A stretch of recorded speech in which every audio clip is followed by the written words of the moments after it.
የመርዶ ዜናው ደረሰ። ቢዮርን የአባቱ ሞት ተነገረው። ራግናር ሎዝብሮክ በኖርተምብሪያ ንጉሥ በኤላ ተይዞ ተገደለ። ይህ መልእክት ሲደርሰው የዳይስ ጨዋታ ላይ ነበር። ከተቀመጠበት አልተነሳም ወይም አልጮኸም። በእጁ ውስጥ ያሉትን ዳይሶች አጥብቆ በመያዙ ከጣቶቹ ፈለግ የሚፈሰው ደም በጠረጴዛው ተንጠባጥቧል። በጋለ ስሜት አይኑ ደም ለብሶ ተናገረ። እጣ ፋንታቸው ከወረወርኩት ዳይስ በላይ በደም የተበከለ ይሆናል። በዚያም ቅጽበት አንድ ነገር ተለወጠ። ራግናር ከዚህ በኋላ በቢዮርን ሕይወት ላይ የሚያርፍ ጥላ መሆኑ አብቶ መከፈል ያለበት ዕዳ ሆኗል። ቢዮርን ለረጅም ጊዜ በሐዘን አልተቀመጠም። ሰራዊቱን ሰብስቦ ባህር ተሻግሮ ለመዝመት ተነሳ።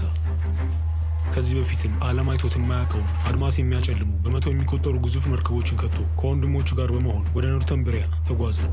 በድል ጉጉት አልነበረም፣ ባልተበረዘ በቂም በቀል። በብዙዎች የሚፈራው ወንድሙ አይቫር ዘቦንለስ ወደ ዘመቻው ለመቀላቀል ጊዜ አልወሰደበትም። ቢዮርንና አይቫር ጦራቸውን ቀላቅለው ሲዘምቱ ለተመለከተ ማንኛውም እኔ ነኝ ባይ ልብ የሚያሸብር ትዕይንት ነበር። ታሪክም ይህን ሰራዊት ታላቁ የሄዘን ጦር ብሎ ያስታውሰዋል። የመርዶ ዜናው ደረሰ። ቢዮርን የአባቱ ሞት ተነገረው። ራግናር ሎዝብሮክ በኖርተምብሪያ ንጉሥ በኤላ ተይዞ ተገደለ። ይህ መልእክት ሲደርሰው የዳይስ ጨዋታ ላይ ነበር።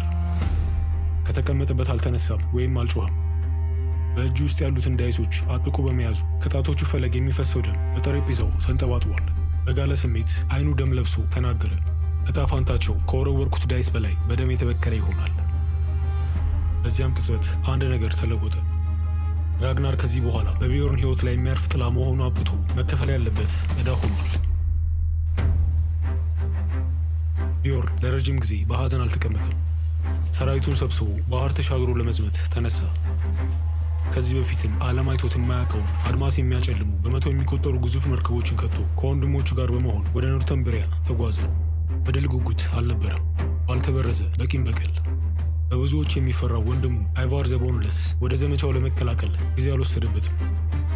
ቢዮርንና አይቫር ጦራቸውን ቀላቅለው ሲዘምቱ ለተመለከተ ማንኛውም እኔ ነኝ ባይ ልብ የሚያሸብር ትዕይንት ነበር። ታሪክም ይህን ሰራዊት ታላቁ የሄዘን ጦር ብሎ ያስታውሰዋል።